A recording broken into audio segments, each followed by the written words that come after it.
See, there's that jump thing again. Might do it here. No, just jumped it, cleared it. Good. Okay, up the stairs, off to the main part of the school. And Draco Malfoy and his goons come up. If it isn't the famous Harry Potter. What a jerk. I'm Draco Malfoy, and you do well. Actually, I'm a huge Draco Malfoy fan. He's one of my favorite characters from the books. But in this game, he's like a total... Naturally, we Slytherins are going to win the House Cup. You better stay out of my way, Potter. Let's go, boys. Let's go, boys. See what Slytherins. So who's that waiting by the door there? Well, if we could get there in time, it's our friend Hermione Granger. She's not really our friend at this point yet, but she's there. Whatever. Is through this door. Follow me. You know, I'm not gonna follow you. Yeah, you just... Yeah, I'm just gonna leave you there. It's the menu. Sorry about that. So that's... I'm pretty sure that's the Ravenclaw ghost just going through there. But that's unimportant. Unimportant. I'm sorry, people. Move along, I have a lisp and a Keep away stutter. from this corridor, So this you is know Filch, what's and good he's a for total you. jerk. He's the squib,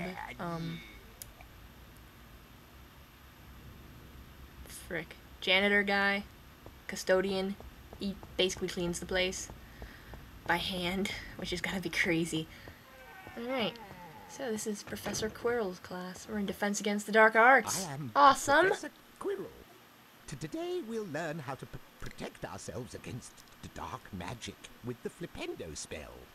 What do I have to say about the Flipendo spell? This is the symbol for the Flipendo Well, spell. okay, first I'm going to explain this. This is the spell system, or the spell learning system at least, and you trace this look how terrible that pattern is.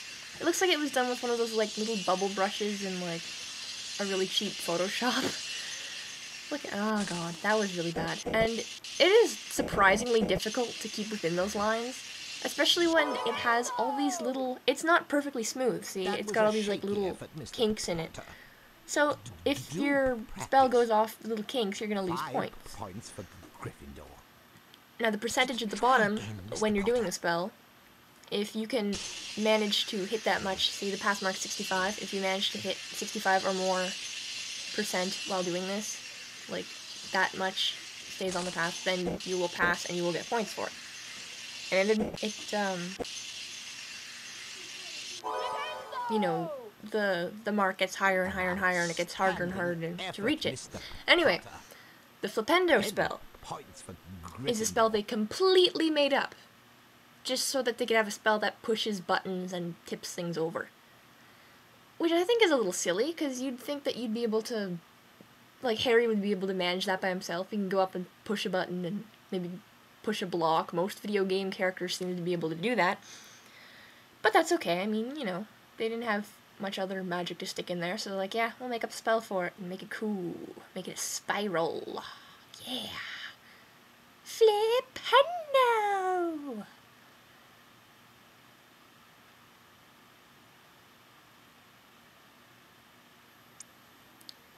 And again, Mr. Potter. Points. See what you can do. Gryffindor. Yeah. So the pass mark is 80. It's not too bad. Look at that. Spin, spin, spin, spin, and it's a timer too. So if you don't do it by the end of the time, then it just stops and it gives you whatever you had by that point. So I got 84%. That's good. To pass.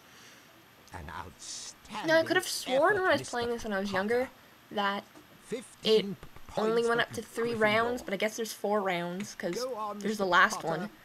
Try And it's a again. 95 pass mark, I think? Yeah. And, I'm just like, oh, god, okay. And I was, look, I'm doing pretty good, right? Sorry about that. But that little bit off on the right there probably takes away all my marks. Let's see. Yeah. 90. See? That sucks. Poof.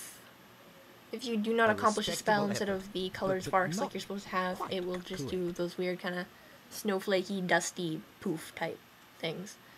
But I got 30 points. 3 out of 4. That's pretty good. Splendid. You So may I now go to the enter Flipendo challenge challenge! to practice the spell. which is just a place to practice your spell Potter. and earn house points. Doesn't really advance plot at all. There's not much plot in this game, really. There's more plot in like later Harry Potter games, but this one's just kind of like run around these levels and do magic. Button to aim the flipendo spell.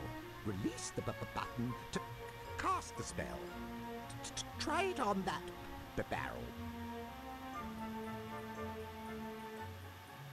So yeah, looking around and around. Flipendo! And the barrel goes rolly. Yeah. Flipendo! That's pretty cool. Barrels are fun. I feel like Donkey Kong.